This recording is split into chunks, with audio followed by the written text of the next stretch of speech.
Hi. Ihe, or as other people know it, the opposite of hi. E. E. Markiplier? God damn it.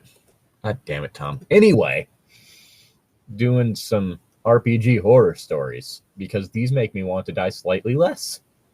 Yay. First one is a story posted by user Airborne as Fuck. Please, you have to land eventually. So he's either love or something else. That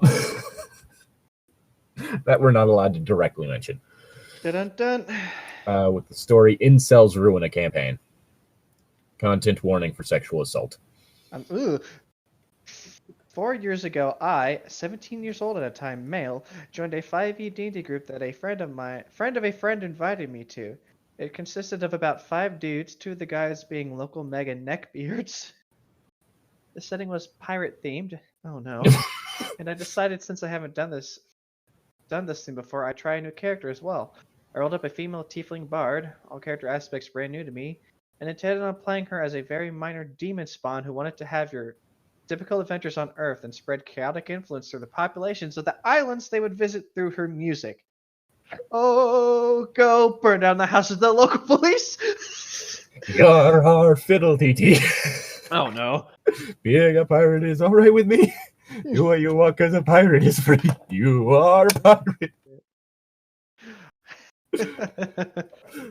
I'm not gonna lie. If Kyle started singing that, yes.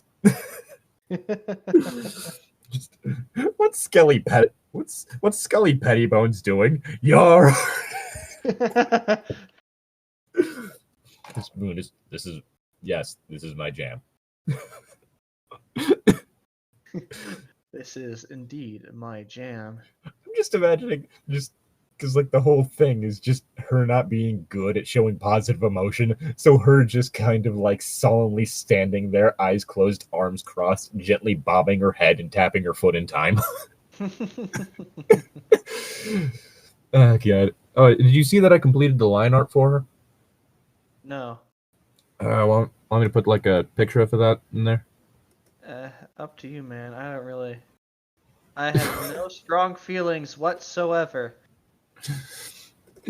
One way or the other. Yeah, that feels how most people are towards things I do. Don't worry, it's not just you I'm like this with. Don't worry. It's nothing personal. I just don't like anyone. Nothing personnel, kid. Nothing personnel, kid. Thanks for reminding me about everyday life with Bicycle Cop, though. I'm trying to find that one picture because there's a shark mermaid thing there. Yeah, there's the shark lady. Yeah, and in one of the things, she's watching that old Diego or whatever show, pirate show for kids on the Disney baby stuff, Oh yeah. And it says a pirate never steals, and it completely breaks her. A pirate never steals, ¿por qué? ¿Por qué? ¿Qué? And then there's Vundis, who may not steal money, but dear God, does she steal other things. That's a nice hedge you have there. It'd be a shame if I took it. I'm sorry, what? It's mine now. Just, while they're still alive, it's mine now. Tom's already made a joke about me accidentally creating the Predator. Oh no. Because it wasn't even an intentional character thing. I was like, alright, I'm going to take this person's head, and then in the next room, you fucking yeet it at our enemies as a distraction. Everyone else, no, don't do that. Okay, guess I'm keeping this then. This is now mine. Yep. The DM okayed the character, and on my first session, their fourth, they found me traveling through a cave system under a kobold-infested island. Oh no, kobolds. God, Vundis, these are some interesting heads. Stop.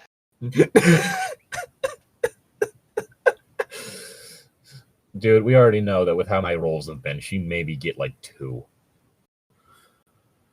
Yeah. Then again, he could just have a really good day one day. How many fucking severed heads do you have? Enough. Enough? Don't you mean not enough? Haha. But yeah, just the whole thing of keeping trophies for things she kills, like the fucking predator. Jesus Christ, at least you're not keeping fingers. Yeah. Isn't that... Yeah, not gonna get into which is better. So long as it's not, like, weird. Like, I'm chopping out their genitals. Yeah, that's just That's gross. when it gets concerning. If I made a necklace out of hands, that would be less concerning than if I were to start stealing penises. Yeah. But if you start stealing fingers, I'm going to start calling you the clown from Dead by Daylight.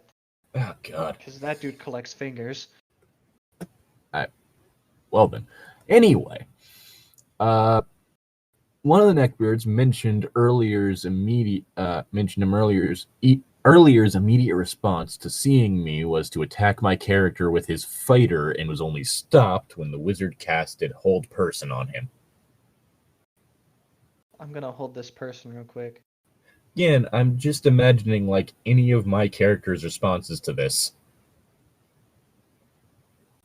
Which is generally, all right, you've lost your life privileges.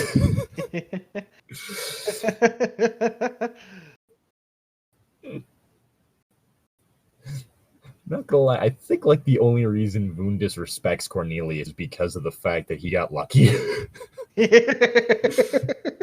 Like, oh, pretty good at stabbing. Friends? Again, like the whole fucking predator thing. Like, oh, you nearly killed me. Congratulations. And there was a very minor argument out of game about why he would try to kill another player, and he didn't have a reason why. At least that's what he was broadcasting to the rest of us. No in-character hatred towards tieflings, no barbaric rage, nothing. His fighter was settled down, and he demanded that the only way I would be allowed to join them is if I surrendered my weapons and walk in front of the party as bait. I don't like that. Oh. Bad. Now all I'm thinking about is, well, I don't need weapons. Keep in mind this party is majorly chaotic neutral with a single chaotic good paladin. Oh, this is bad. I argued that it would, out of game, ruin my play session as I couldn't cast spells or use my weapon, but none of the party would back me up against the fighter's demands. Eventually agreed, just eager to play, and we continued through the dungeon with me unable to provide any help. God damn. When we returned to above ground, I was allowed by the party captain to board the ship with the other players and the NPC crew. We don't have a crew at the moment. We're just 8 idiots on a boat. Yep. 7 now, actually. I thought it was originally 9. What? Maybe. Fuck if I know. I swear Tom said that we had 9 people. That was with my healing lady, I think. I don't know. I just love how you're like, none of you people can heal. We have a mistake. No, I said if nobody wants to heal, I'll make the healing baby. I don't know if we're gonna have any healers for Planeswalker one. I'm playing a cleric, remember? Are you playing a cleric? Yeah, remember? Yeah, that's right. That's right. You're playing cleric. For some reason, I thought you were going paladin. Whoops, my bad. I said paladin might have been a cool idea, but no, I'm doing cleric. Cleric, that's right. Cleric for a sun god. We sailed for the kingdom that tasked us on clearing the island. We took a small break, and upon returning to the table, one of the other neckbeards was whispering to the DM. Thought nothing of it and sat down. Immediately upon staring back up again, the 2 neckbeards immediately said they approached my character and, content warning, said I needed to convince them not to rape my character.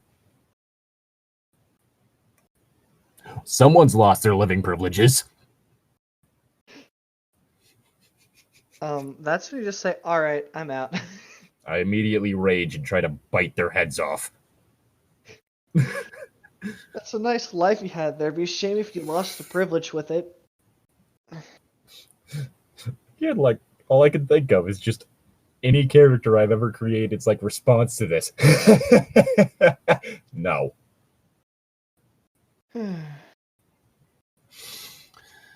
Anyway, I was shocked. The other players were shocked. I looked at the DM and he shrugged as if it was a fair question.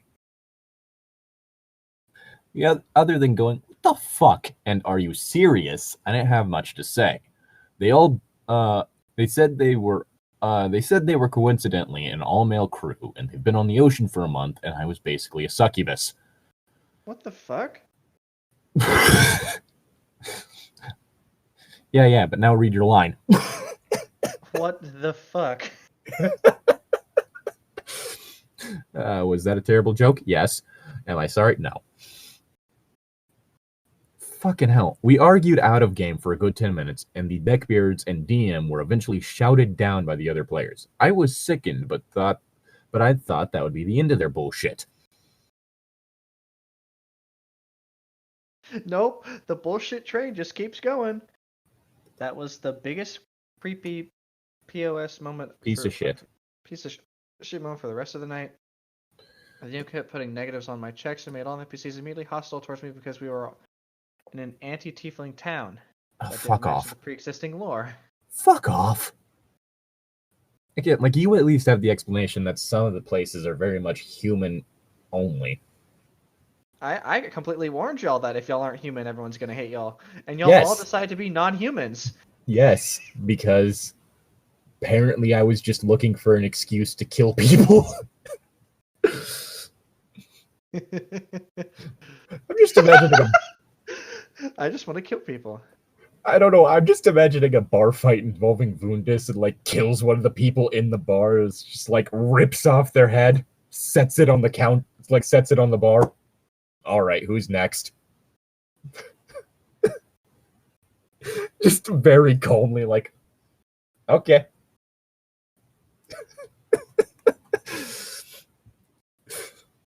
Like, I'm just gonna say it. If the fucking 7-foot-tall fish lady like rips off someone's head and then looks at everyone else in the bar, I don't think I'm gonna start shit. Honestly, I'd just be a dick and make you roll for intimidation. And if you failed, everyone in the bar would try to kill you. I'm gonna say, if you fail intimidation after doing that, something's very concerning about that town. Yeah. They just wanted an excuse to kill the non-human, and now they have it. Just one person just throws up. Oh, dear God. Anyway, I got up from the table before the session ended and left. Both the neckbeards and the DM obviously had some weird hatred for women, even if it was just a character in a game. It was by far the worst campaign I've been in, and I could only tolerate one session. Apparently, the rest of the normal players left shortly after that. I've been in 9 campaigns, and they were all diverse and fun, except for this one. I've got no doubt that there are plenty of turds like these running sessions. Rant over. Fuck incels. Edit unintentional meat targeting. All right. Now our next one. I'm gonna link this into the chat.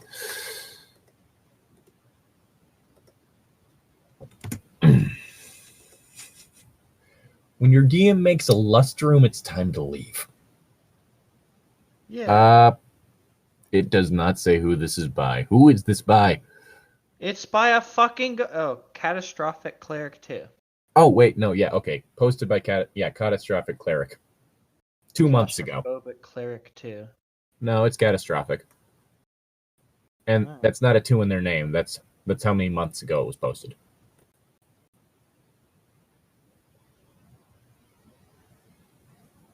I see. Yeah. This story is from a while ago, so there's a lot I'm writing from memory. Apologize if it's lacking detail. A few years ago, while I was still in college, I was playing my first ever long-term D&D campaign with the few friends I'd met through the school's theater program. Didn't know the group very well before playing, but at the start, it was a lot of fun. The DM did great voices, got really into character, played music the whole 9 yards. Campaign we're playing was a homebrew game that the DM had spent over a year writing, and all in all, it was pretty good. That's a lot more effort than I put in. I have all right voices, some okay world building, and a lot of character drama. And I'm not technically responsible for that last part. Technically. Technically. I'm indirectly responsible for that last part. There was a pretty substantial side plot going on through the game regarding my warlock patron who kept showing my character nightmares and trying to get her to do all sorts of evil stuff. Guts? All I'm thinking about is the fucking Rage Beast thing from Guts. Can't remember what it's called.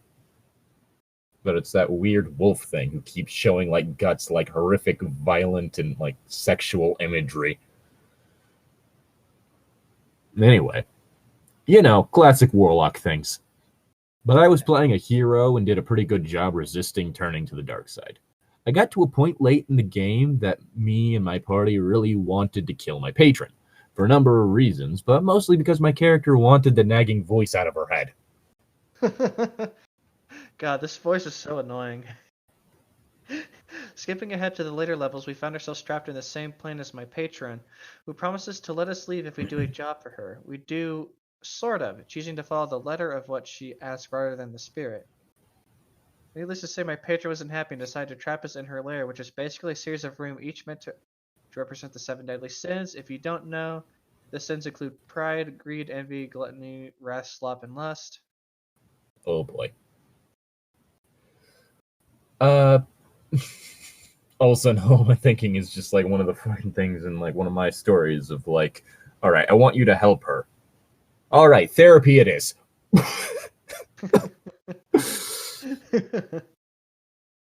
Not what I was meaning, but sure. I won't go into the other rooms because I'd be here all day, so I'll skip ahead to the one in question. All of the rooms were designed to basically make us commit the sin, and committing the sin was the only way to move forward in the dungeon. Okay. So already pretty fucked up, but the worst was the lust room. Dear Here's God. where here's NSFW part, CW for mentions of, wrapping paper. God.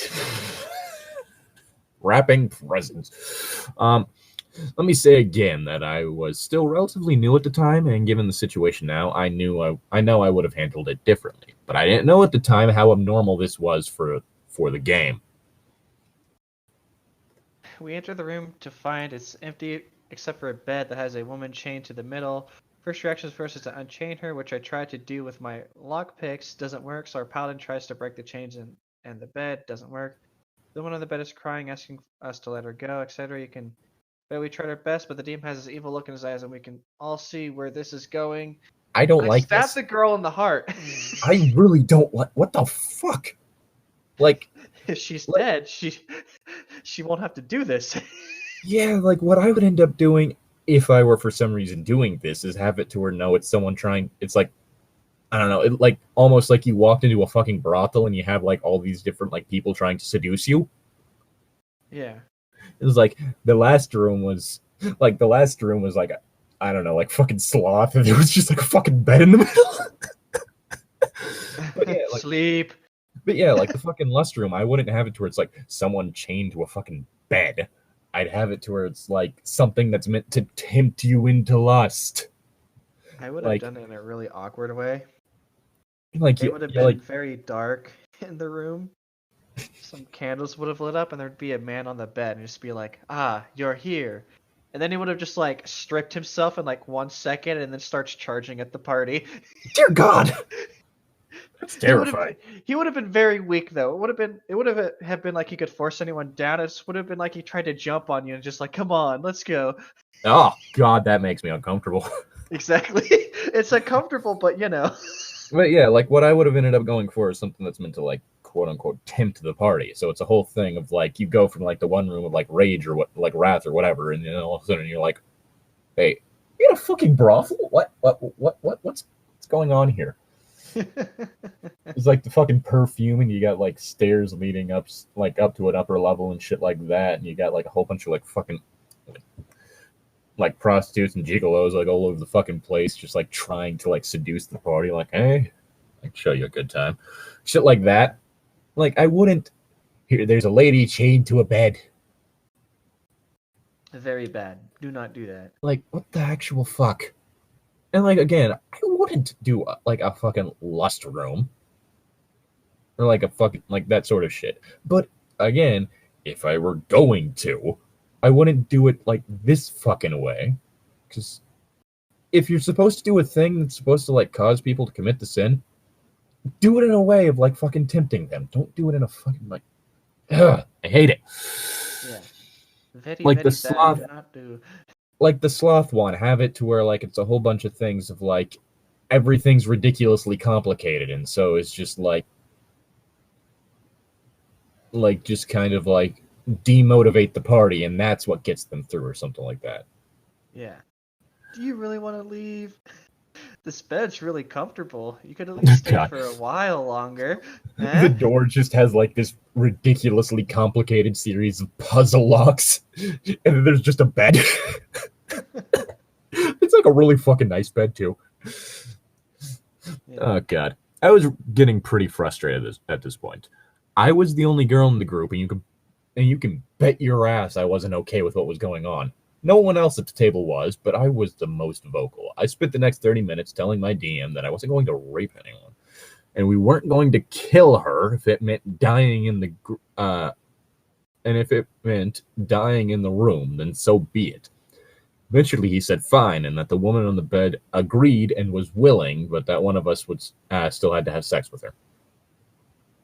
I'm just picturing her changing the bed, and she's just like, yeah. I'm kind of stuck here until one of y'all, have sex with me. I don't know why. I You're just pretty suddenly cute. like. Can you come over here for a bit? No. The thing that popped into my head was just after a bit, like she just stops. It's like, okay, so full disclosure, this is actually my kink, and I was role playing, but apparently I misread the situation. Unfortunately, I can't unlock the cuffs. So The cuffs are still sex locked, sadly. yes, again, this is my kink. So So if anything, please. again, like whole thing of like, if you want to have it to where that, again, there's a weird thing about the idea being that they have to do the sin to get through. You'd think that what you'd want to happen is that like you try to like seduce them away from their goal or whatever. Mm-hmm. Like not necessarily strictly in the lust sense of seduce, but like the whole thing of like trying to goad them into not focusing on getting through, but instead trying to sidetrack them with like different like vices shit. Yeah, but sadly, this is lust, not greed or envy. Well, yeah, and the lust one you can also do as well in a few different ways. Like I said, brothel. Yeah. This is Which very that weird. would This one's been. that would also be a whole thing of like if one of the characters did that, and if you fuck it, if you want to do all 7 rooms, you don't need to have it to where every one of them succeeds in like derailing someone. Yeah. My kink is not only to be chained down, it's to be gangbanged. Have a huge orgy. Let's have an orgy right now. But I'm the only one chained up, and you can do whatever you want to me. They all just leave the room. Guys, I'm really stuck. Guys, fuck. Shit. Okay, I'll just wait for whoever comes next. Comes.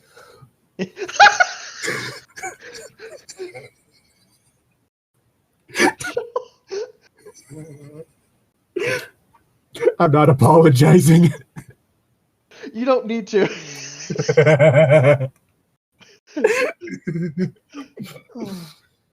Fuck. She's just fucking like just comes.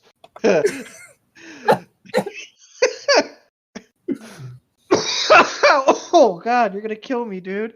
Or even funnier, have it to where like the cuffs could be done at any time just by her like saying a specific word. Fine. They leave the room and they come Petunias. back later. They come back later. And she's just like, oh shit. Hold on. She tries to get back in the cuffs. She's just kind of like sitting on the bed, massaging her wrists. Oh shit, you guys are back.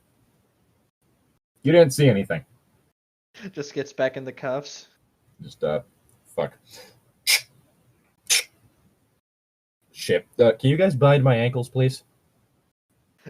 Should have done this first. My bad.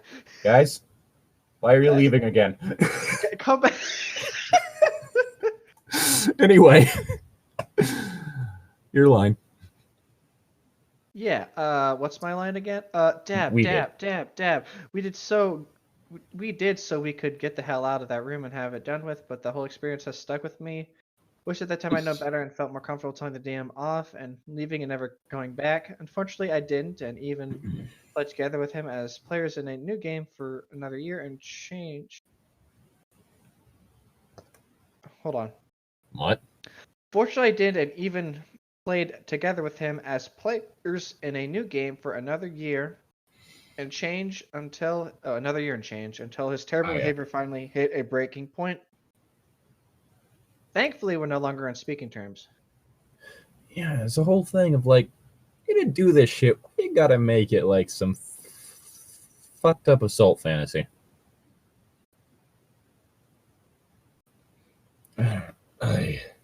If you're gonna do the lust room, do people who have it to where it's people who enthusiastically consent. Yeah. Because that's hotter than just about anything. Fuck. You know what turns me on? Consent. Of course. It's the best thing. I'm sorry for whatever's like that fucking noise that keeps happening. Like a thing of chapstick keeps rolling off the thing. I have it set on when I'm laughing. Edit. Wow, this got a lot more attention than I thought it would. At some point, I'll write up some more stories about the same DM because I have a number of them. Some of them, like the above, when he was my DM, and some of them when we were players together. Hopefully, they serve as a lesson to new players somewhere. Don't ignore the warning signs.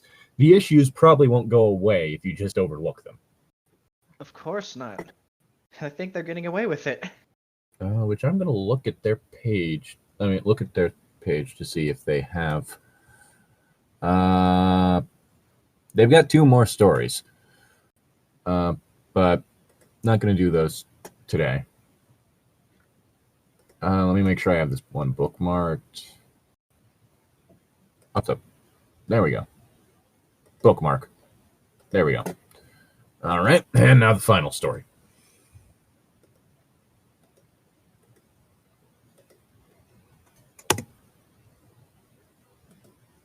Now this one is safe for work. Or at least it's not marked not safe for work. Oh. It's by Anonymous Grace. Oh, this one's a bit longer. Yep. Problem player who doesn't realize she's an issue keeps wrecking roleplay, hating on the mere idea of God/divinity in our game in any capacity. Well, uses the I'm just playing my alignment excuse, has a weird obsession with undead, as well as many other things, like a little bit of single player syndrome. Yeah. Well, sorry for the length. I apologize for this being extra long. Don't worry, it's not the first time someone's told me that. Oof. Yeah, sorry about the length. Fucking hell! This has been bothering me for a really freaking long time. So I'm airing a lot of the group's problems, one person in particular, in one post. I don't know if I'm allowed to swear on here. I'll censor it out so as to not anger the moods. You censored frick. Ah, frick. Ah, heck. Ah, Scoob. Anyways, I hope I make up for the lack of brevity in this post with some humor and this strange concept called formatting that tends to evade a lot of the posts on this forum. Obvious/S for humor. I understand how it can be confusing to type out something, god damn it, something's so long. Something long on mobile. Ah, ooh, frick, my foot. Ah. Oof. TLDR, player and I have had lots of conflict, culminating in a large conflict surrounding her idea to play as an undead-focused character. And I need to know if I'm the jerk in this situation so I can understand how to proceed with the group in this.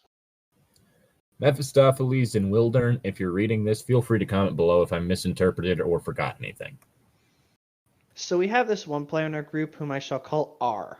She's a good person, but when it comes to Pathfinder, she tends to be very passive-aggressive about certain game mechanics. I mean, I'll admit I can sometimes get a bit rules lawyery. Which I do apologize about that. Then again, I think we did get derailed at one point over the definition of a square. No, that's important. That's actual important stuff. Yeah. Like, I think part of it is just a whole thing of, like, for some reason, I have made sure to, like, understand different status effects. Yeah. And so, like, anytime one of those gets brought up, I'm just like, it works this way. Yeah. How does this work if someone is prone? Well... Well, you see... They're knocked unconscious. Oh ho ho! Unconscious, you say? That sounds bad. Yeah. She's an eighth. She's an eighth. Whoa. Nothing, sorry. She's an atheist IRL and tends to project that very heavily into her games. Not trying to make a bad name for atheists or make any broad distinctions, but she tends to be very bad about it. Yeah, there are some that are like that. They tend to hang around Facebook a lot. I guess that's kind of what happens whenever you have, like, a group of people who also kind of started out heavily involved in, like, the skeptic community, and the early skeptic community was very much built around just, like, trying to pick fights with people. Aw, that sucks. Yeah, there's Mr. Atheist did do a video on this sort of thing of, like, why there are a lot fewer, like, outspoken women in, like, the atheist community. And it is because of the fact that it started out with, like, part of the skeptic community, and, like, the early skeptic community was also very much, like, anti-quote-unquote SJW. And so, like, anytime someone would bring up, like, any sort of, like, issue of, like, equal rights, shit like that, they'd very much get upset. That's sad. Like, there was a whole thing of, like, a recent atheist convention where one of the people on one of the panels, who got, like, fucking removed from that panel, was involved in, like, an alleged, like, sexual assault thing. Ooh. And so it was a whole thing of, like, people being not necessarily saying, like, rallying up against him, saying, oh, he had to have done it, but it was more of an issue of how do you make sure that the people at this convention feel safe, being as he was apparently doing that at these conventions. Oh, God. And for some reason, one of the people in charge of the event decided to bring up the whole false allegations thing, which is, you know, like, maybe 2% of the time what happens. For some reason, people like to focus on that instead of the bigger issue of assault. Mm-hmm.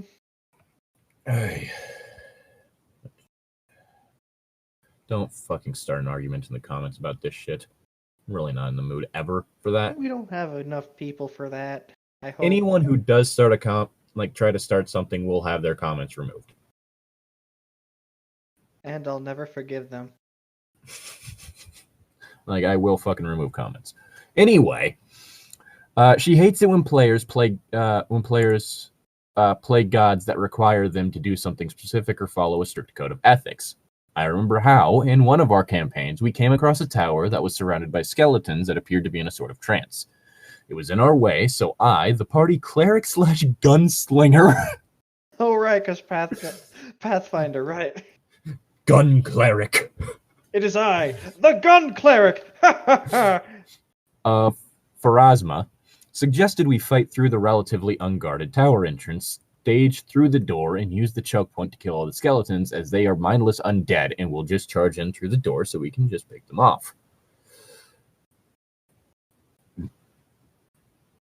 Well, yeah. Yeah, seems like an option. Path of least resistance. Skeletons. Skeletons. Skeleton warriors. Da da da da. I Shit. mean, it's. Oh, I was gonna say it definitely is much less resistance than a path filled with trolls. That At is least the true. D&D ones. Dear God, those ones. Are they really scary or something? They have a certain trait that I'm not going to spoil. But anyone who's dealt with them knows what trait I'm talking about. That makes them kind of a handful. Ooh. She objected, saying that we could just walk around the tower to get where we were going and not deal with the skeletons, saving much needed spell slots for the day. She also said that since she was the frontline fighter, she would die super quick since she would take the most damage. These were stock skeletons, and she was an 8th level fighter with approximately 27 HP. Okay. Sounds like bullshit, but I don't know. This sounds false, but I don't know enough about fighters to argue. I noted that I, a 3rd level cleric, could take out a huge amount of swarms using channel positive, in addition to the sorcerer also having fireball prepped, as he almost always did. My other friend S, Aether Kinsetics, who also worshipped Pharasma, noted that he and I were kind of religiously obligated to kill the undead, and if I didn't do it, I may even lose my powers, as Pharasma views all undead as an abomination and wants them destroyed. A heated exchange followed in which she told us that gods in this universe suck, and by playing gods like Shari and Pharasma, we hinder the game by our restrictive code of ethics. I don't think that you understand how roleplay works. And again, having characters with very differing opinions can lead to some interesting moments. Yeah, but like the party imploding. dun dun dun. You Yeah. know, I don't know what we expected with a party involving a conspiracy theorist and a government agent. And an angel and what considers himself a demon. You know, frankly, I expected this sooner. Pretty much, yeah. The fact that the person that the conspiracy theorist like became best friends with, more or less, was the government agent. You gotta admit, everyone else in the party was pretty dumb, though. Yeah, we had stupid Cass, we had stupid Hellboy. And then later we got Druggy and I'm just a baby, please don't hurt. Later we had a druggie and the conspiracy theorist's estranged son. Mm-hmm. You know, kind of expected the sun to snap sooner. With his powers, like, yeah. Yeah, like the whole thing is since he's the spooky, he has all this shit that like makes it to where he's more likely to go off the fucking deep end. Nope. Nope. Of course. Oh wait, nah. I wish someone would have told her the cleric she hates so much provide her with the healing she needs as a fighter, but whatevs. Don't heal her then. Alright, guess I won't She's heal gonna you. insult your god, What? don't heal her. Well, even then, it's a whole thing of like you could do interesting things of like, say, you have it to where like it is legitimately a religion about like understanding and shit like that. So like, yeah, you may fucking hate me, but I'm still gonna fucking help you. No, I'm too petty for that. Like that's an interesting situation. Oh no, you do that. You do it passive aggressively. Yeah. You heal someone, and then you just very much like, you're welcome.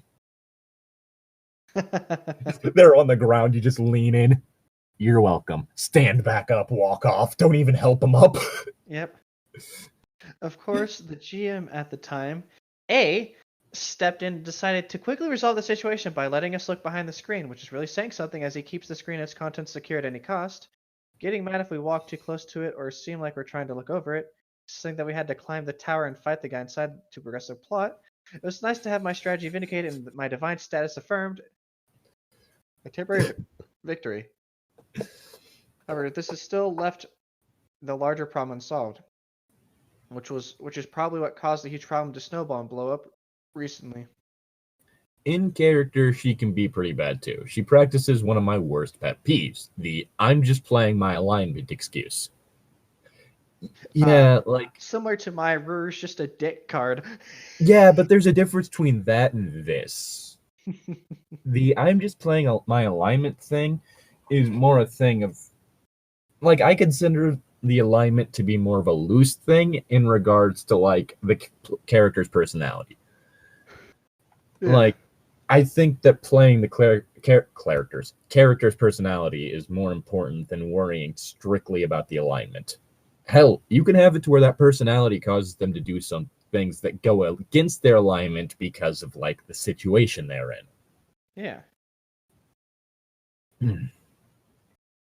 That's just me. Yeah. Some people, man. Yeah. Yeah. I believe it's your line again. In my opinion, this Getting the is short the ones. Pathfinder equivalent of the Nuremberg defense. Sounds the same too. I mean, just compare. I didn't mean to perpetrate a genocide. I was Oh, just following okay. orders to. Yeah, I know exclusively torturing an enemy who surrendered sincerely and prostrated himself to our party is bad, but I'm chaotic neutral, so that means I'm weird and mysterious. So I can just do whatever I want because I'm just playing my alignment, and my alignment says so. Well, no, chaotic neutral. That's chaotic evil. Yeah, chaotic neutral is more just self-serving than anything else. Like, Yeah. it's a whole thing of they don't really fall, like, they aren't really necessarily a good person or a bad person. They're just like someone who has a habit of just like going off and doing shit. Like, I have a few different chaotic neutral characters, and none of them would just like go out of their way to torture someone. Like, there's Ruru's Sazerac, even who's chaotic neutral. what? I think Ruru's either chaotic neutral or true neutral, something like that. Yeah, and like Sazerac, I have him as chaotic neutral because it's a whole thing of he kind of just doesn't consider the conflict like going on in the world like something important to him, and I honestly tries to avoid it half the time. And Ruru's just trying to profit from it. Yeah, and then like there's the whole thing with like that like Kothar, that lizard folk character I came up with. Again, Yeah. another one that would probably fall into chaotic neutral, being as like he's not necessarily evil and not necessarily good, but at the same time, being a lizard folk, he kind of just sees everyone around him as either food or not food. Yeah. And the line is very much thin for him. And so it's a whole thing of like, and like none of these characters would like think that torturing someone was a thing you do. Kothar is a character who very much believes that if he's going to kill someone, he's going to do it as quickly and efficiently as possible. And Sazerac, like, Sazerac doesn't inflict pain on people unless he's paid to. Ruru could probably be convinced to kill anyone though. Well, with yeah, enough but cash. there's a difference between killing people and torturing them. Yeah, that too. Like fucking Vundus, who is just like, again, the fucking predator, basically, Yeah. wouldn't really consider torturing someone to be something she does. Yeah. She'd just be like, all right, I'm ripping you in half now. Yeah, goodbye. Like, that sort of shit. Not like, all right, I'm going to break each of your fingers one by one. Oh, gross. Yeah, it's like that's what I'm getting at. It's like, none of the characters I have that are like violent idiots are like torture happy, because that doesn't feel like something they do. Also, it's just a dick move to do.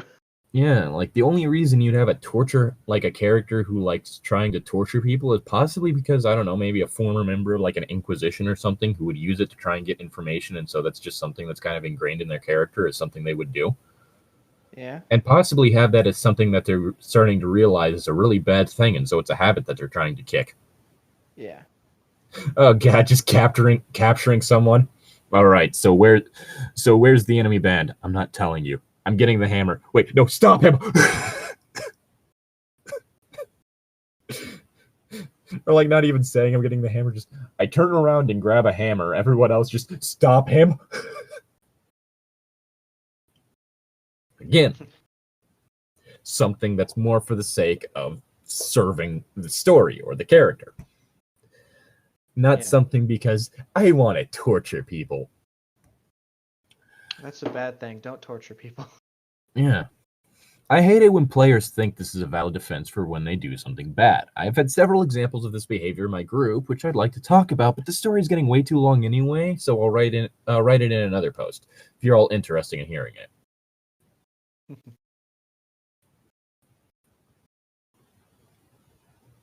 Your line. Oh, right. I also really hate it when people think alignment causes action, not the other way around. I heavily think that you shouldn't come to the table with an alignment, but you should start role playing and then compile your actions and then come up with an alignment out of the aggregate. There's nothing wrong with being chaotic neutral, but it's not an excuse to be a dick. Exactly. Figure out like the whole way that I try to figure out like what my character's fucking alignment is like coming up with the character and then figuring out, okay, they would do this in this sort of situation, this in this sort of situation, this in this sort of situation. What does that cause them to fall under? Yeah. Okay. Regardless, she actively refused to be the hero of the story, even when the plot threads dictated that we needed to save the town or attack a cult and shut them down before they sent a raid to destroy said town, etc. You'd think that with how she is towards religion, that shutting down a cult would actually fit in there. You know what I mean? Yeah. You starting to get like really tired? Yeah, I'm losing myself. Sorry. No. Is it my line? No, it's still my line. You're just kind of non-responsive, so I was just checking. Yeah, I'm sorry. I'm not really responsive right now. My bad. Yeah. She would not only roleplay the selfish treasure hunter part of her character. She would only roleplay the selfish treasure hunter part of her character, refusing to engage with NPCs due to not being the party face.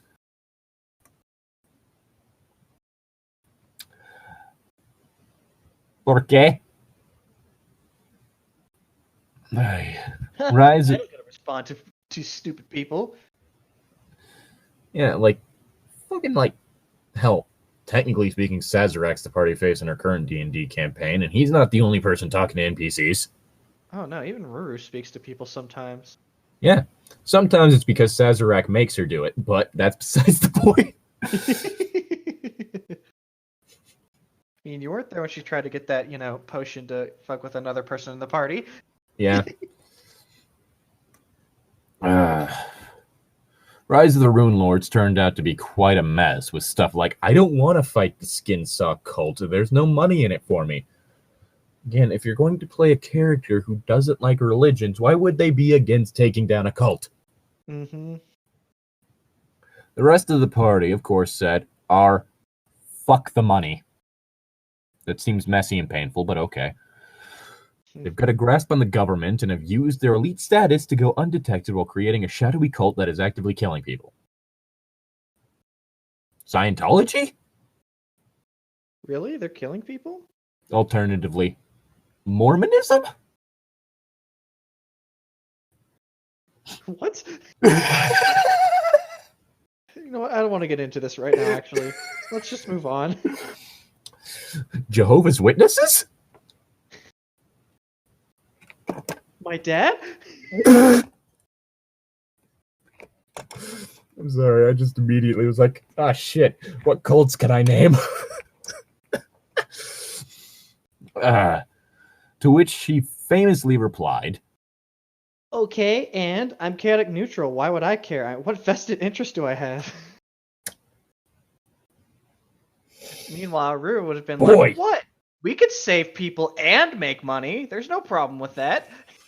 Do I get to loot the bodies? Just like, fine, but I'm stealing everything off every body we find. Or, alternatively, Vundus. I could use a few more heads. Wait, what? Just everyone concerned. Just, oh, Vundus, oh, you. Dun-dun-dun. Or Kothar. I could eat. Takes a step away from Kothar. Oh god, I'm just imagining like once that fucking arc starts up, where like I'm using him instead of Sazerac. Just instead of so what are we doing today? It said instead, so what are we doing for lunch? Like, takes a step away. That's just how he views encounters. Like an attack happens. Oh, I was getting a bit peckish. God damn it. I'm gonna have so much fun with the fucking lizard man. Yeah. Just I'm gonna because be of the very, whole thing. What? I'm gonna be concerned the whole last time. Just, and I thought the Wendigo was bad. Like, as opposed to the Wendigo, who for it's a curse, like, Kothar's just more like, I'm hungry. I'm hungry. Just, he's like, oh, finally. A worthy meal. I haven't eaten one of you in a while. Let's see what you taste like. So, would you consider yourself more sweet meat or more something akin to poultry? God damn it.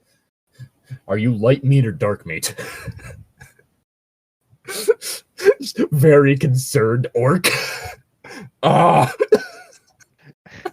What's poultry meat? Oh, well, you see. Well. Anyway. There It's we go. almost like she didn't understand the point of an RPG is to be the hero unless established otherwise. Unless it's established to be the villain. In either case, to do something. I will teach you how to be villains. Hey!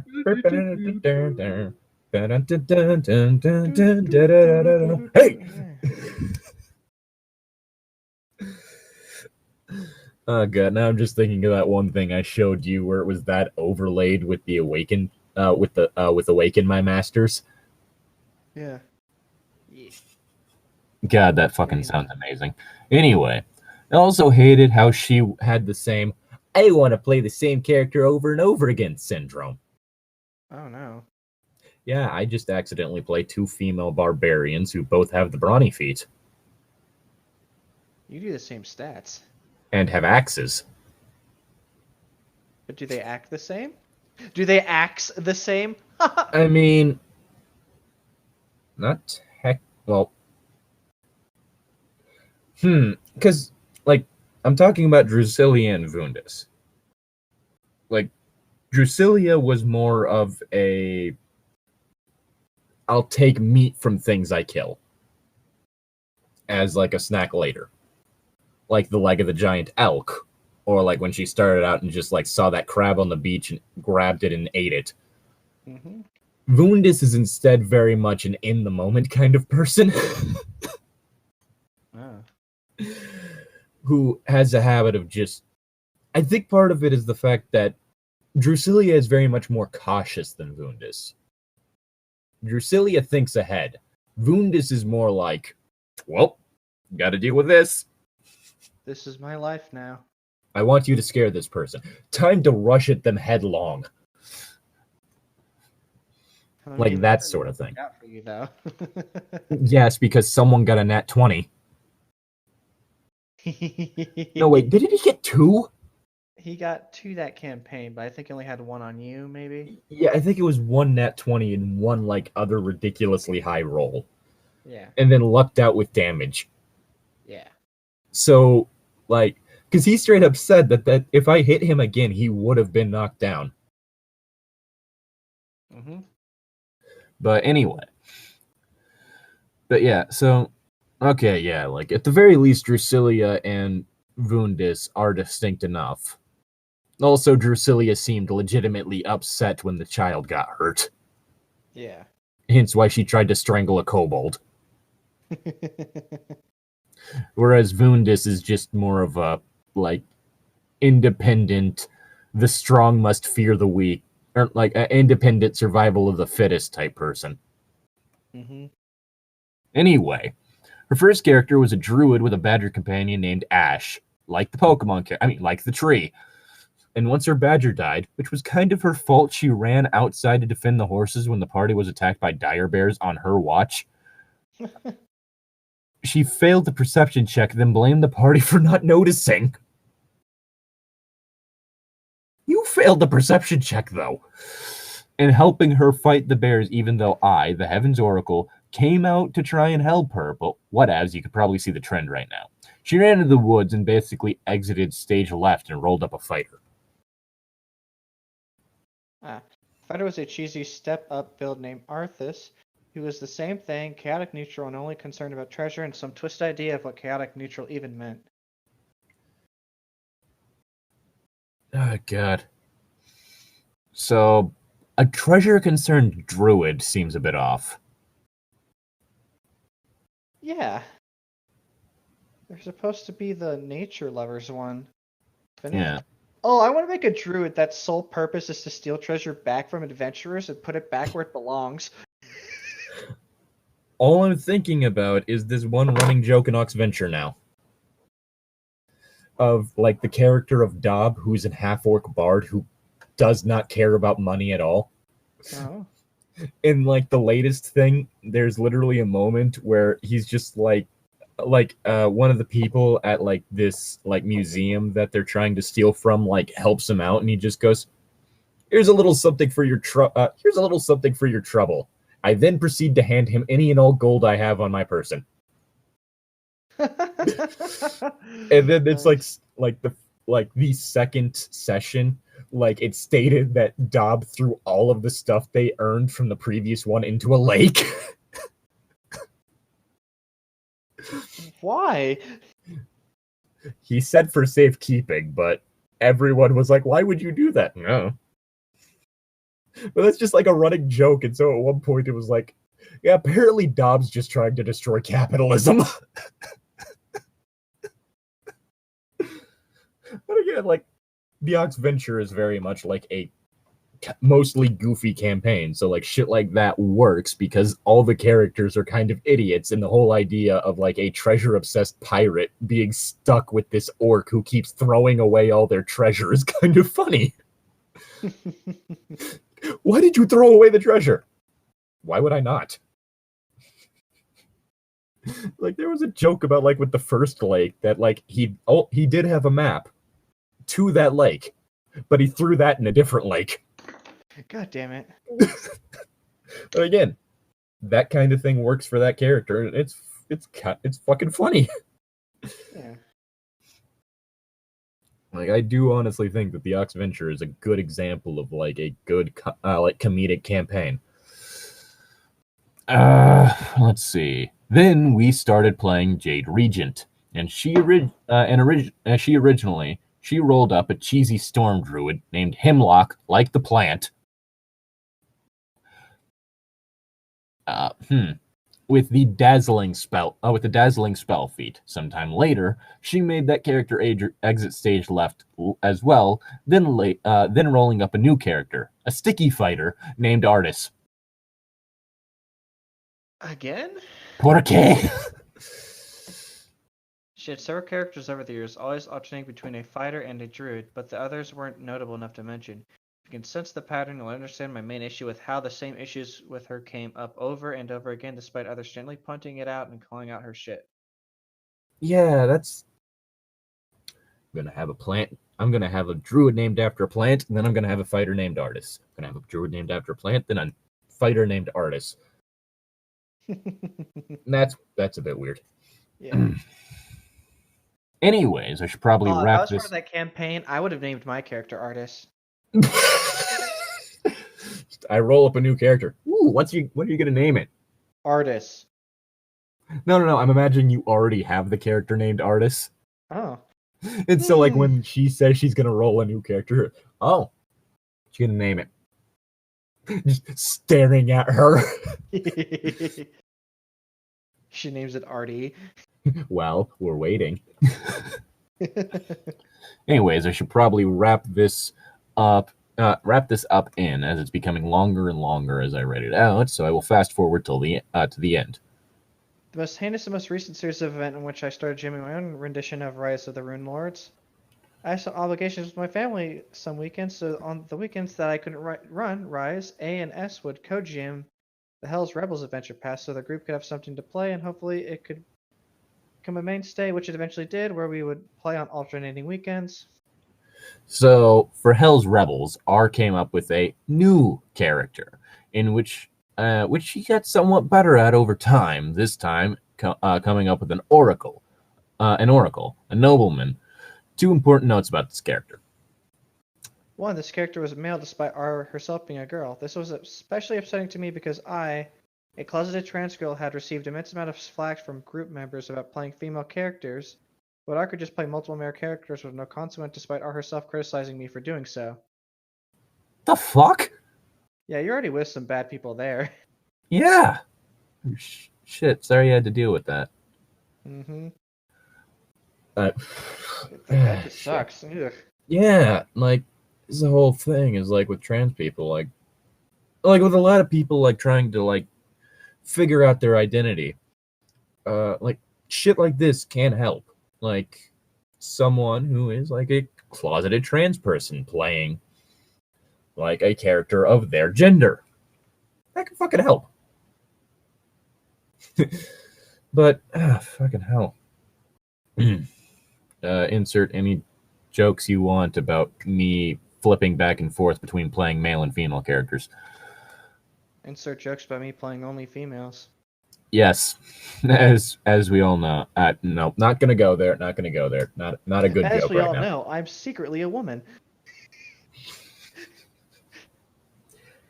I mean, if it turned out in the future you were, all right, good for you. Anyway, 2, this character was an oracle, a bones oracle. For those who don't know what a bones oracle is, a bones oracle is basically a divine necromancer. Therein lies the issue. Our group had a bad relationship with the undead. We have had a de facto ban against any sort of undead-oriented character because of the Pathfinder lore, making undead is kind of a fucked up thing. Yeah, just to let's. I mean, She's about I to don't know. explain why it's bad. Yeah, because I'm guessing like it's not like we're in D&D lore where you're just like rise corpse. No, just look. Like the second or third sentence talks Yeah. about it. In order to make undead, according to lore, you need to not only defile a corpse to do so. Well, I'm guessing that means exactly what it sounds like it means. I'm not sure it means it like that, but I don't know what you mean anyways. But undead are always chaotic evil or neutral evil. As such, undead are mindless as well. So not only do you have to pervert a creature who was happily resting, but you need to create a mindless... What? Nothing. But you need to create a mindless creature who does not know anything except kill, kill, kill, and will do so to feed unless you force your will upon it or destroy it. Even in the case of intelligent undead, like liches, they are not only always evil, but it's even implied that you need to kill others or sacrifice them in some way to become a lich. Yeah, as such, undead are always evil, and we usually do not like evil characters at our tables because someone will abuse it and use it as an excuse to be, well, evil. This usually means all sorts of ass-hattery and being a jerk, among other things like PvP. Again, I'm going to, like, I've said it before, I'll say it again. The Tiefling Warlock from Oxventure is a great way to do a chaotic evil character in a mostly good and neutral, like, party. Yeah. That being someone who very much does evil things, like various evil, terrible things, but does not do them in a way that hurts the party. Yeah.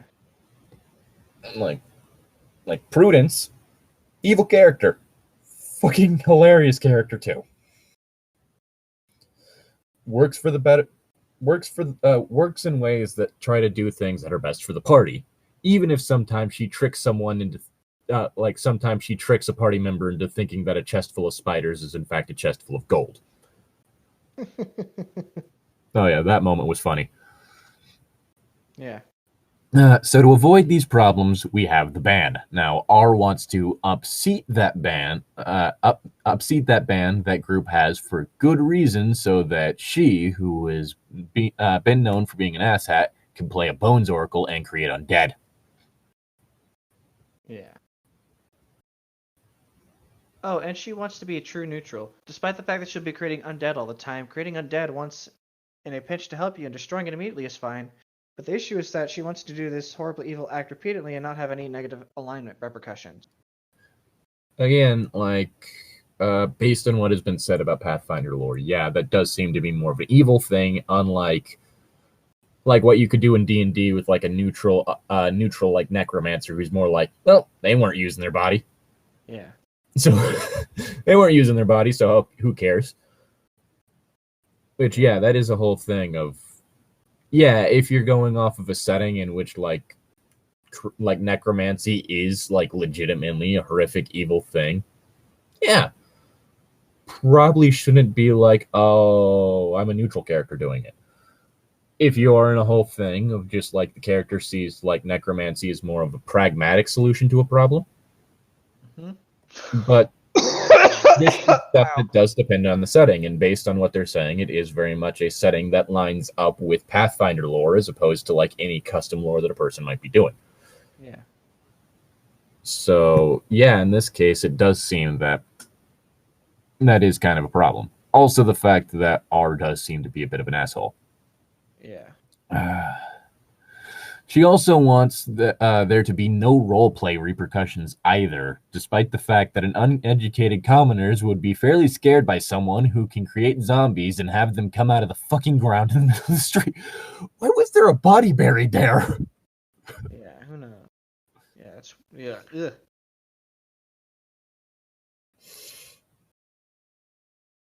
Your line. Yeah. Sorry. Oh yeah, like even if you have like a neutral necromancer, there are going to be roleplay repercussions. Yeah. Because, you know, typically using a body, even if, like the excuse of, well, they weren't using it, even in like a setting in which necromancy isn't something that requires like you to do fucked up shit, that's Yeah. kind of seen as a negative. Mm-hmm. Like it's typically seen as a dick move. Yeah. What's my line again? Now of course.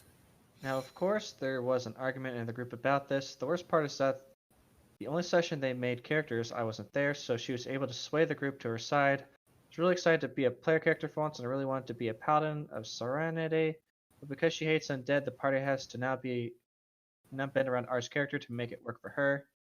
Worst part is that we have a cleric of Imode who can't complain about the undead, but has to provide healing in conflict with his ethics because the party wants their cake and they want to eat it too.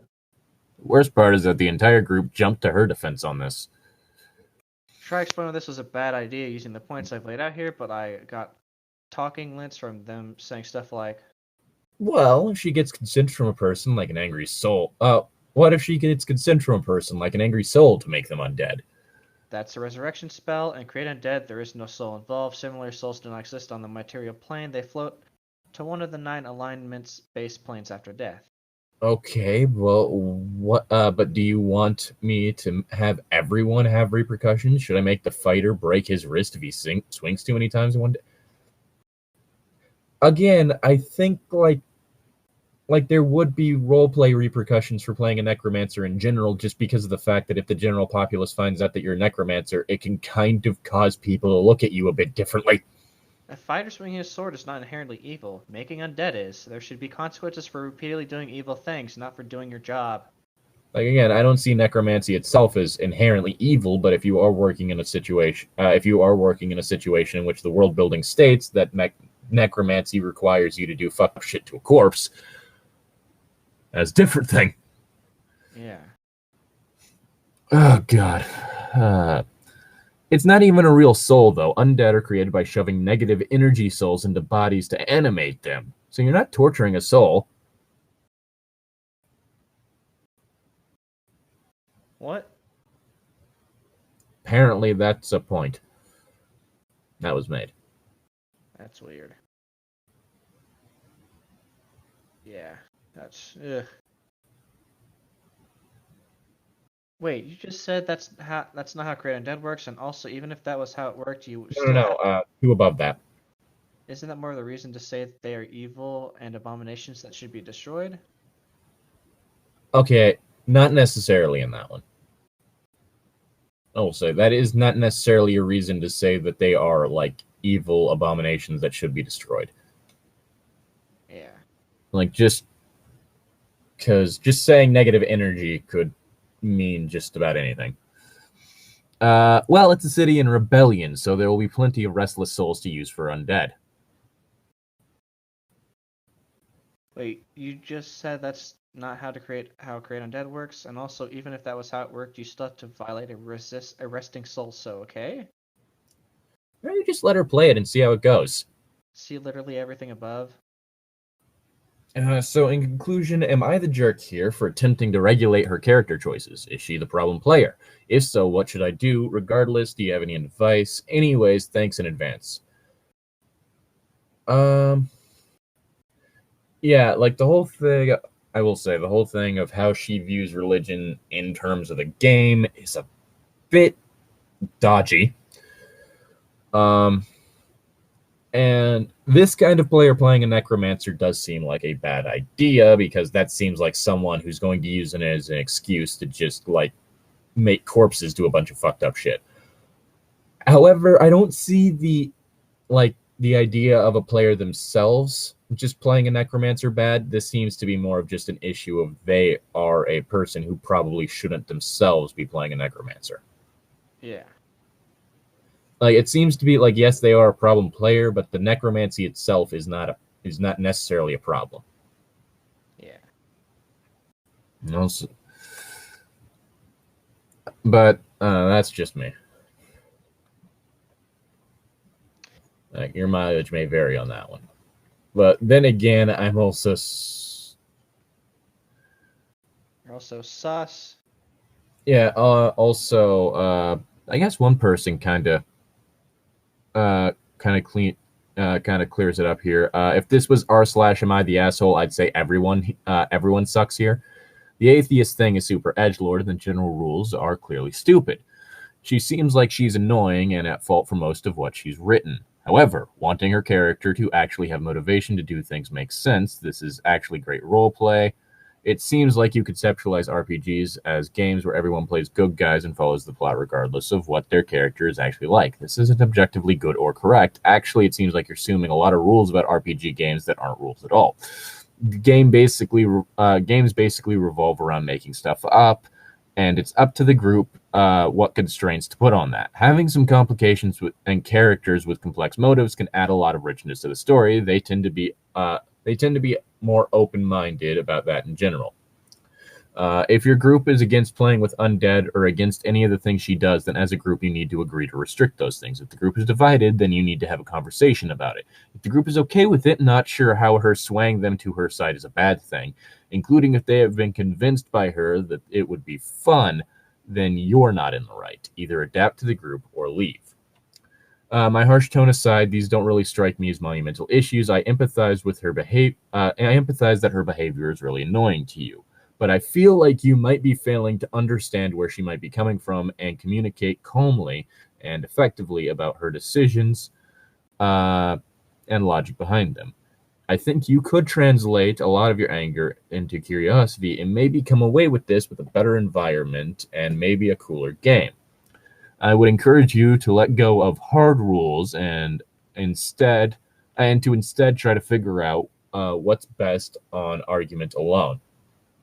I would say all of this and more harshly to her for the record. I think we take sides too often as a website. It seems like a potentially solvable problem if you have some patience. Yeah, which I do kind of agree with that. Like a whole thing of probably shouldn't have a character that's torture happy if it's unnecessary, but the whole idea of a character like not wanting to do things if money is not involved also isn't too bad of an idea. Like you don't need to be the hero. You should have your character motivated to do things, but it doesn't need to strictly be because it's the right thing to do. Yeah. Like I said, like characters I play don't tend to be motivated by right or wrong. They tend to like Sazerac does very much have a moral code, but it's less about right or wrong and more like don't fucking be a dick and take advantage to people. Like don't fucking hurt people that you don't have to. Yeah. It's the whole thing of like good or bad. If you pull that shit, he's gonna fucking hate you. Mm-hmm. Like abuse of power and shit like that. Vundus, on the other hand, is more of a like almost Darwinist approach to things of, well, I'm strong, you're not, get out of my fucking way. Yeah. Whereas like someone like Kothar is more just, well, this could get me food. And tends to be more of a whole thing of, oh, well, these people seem kind of fun to be around. Might as well hang out with them. Yeah. It doesn't need to be strictly a good or like a wanting to do good. Hell, Ruru, very much motivated by money. Mm-hmm. But at the same time, fucking salty enough to where even if she's not getting paid, she'll figure out a way to like lash out about that. Yeah. And it doesn't necessarily need to be in a way that hurts the party. I will say that it does suck that like you're getting shit for trying to play female characters while she's not getting shit for trying to play male characters. And I do hope that you are able to come out to your friend group without any problems. Yeah. Because it would really suck if like your friends were like shitting on you for that. Like gender dysphoria is not a reason to shit on someone. Yeah. But yeah, like neither person in this really strikes me as like someone who I would probably enjoy games with. Yeah. Like, I don't mind the idea of having a character who like is say anti-religious or a character who is like wide-eyed, wants to be the hero. Mm-hmm. And I will say the whole thing of trying to play the same character over and over again would probably bug me a bit too. I'm surprised I don't get bored. Yeah, that's the whole thing is like a lot of my characters are kind of in the same vein, but they are at least different, like mannerism wise, Yeah. to where they aren't boring. Like, again, Drusilla and Vundus, kind of similar concepts, but they don't feel like the same person. Mm-hmm. But yeah, so. God damn it, this last one made me think, and I don't like it.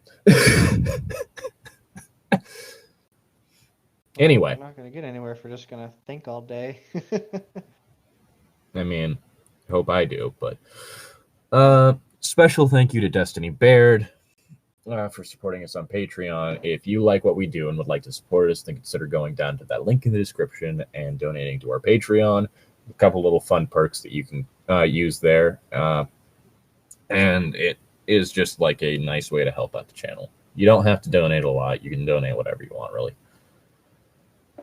And with that, one entire drug.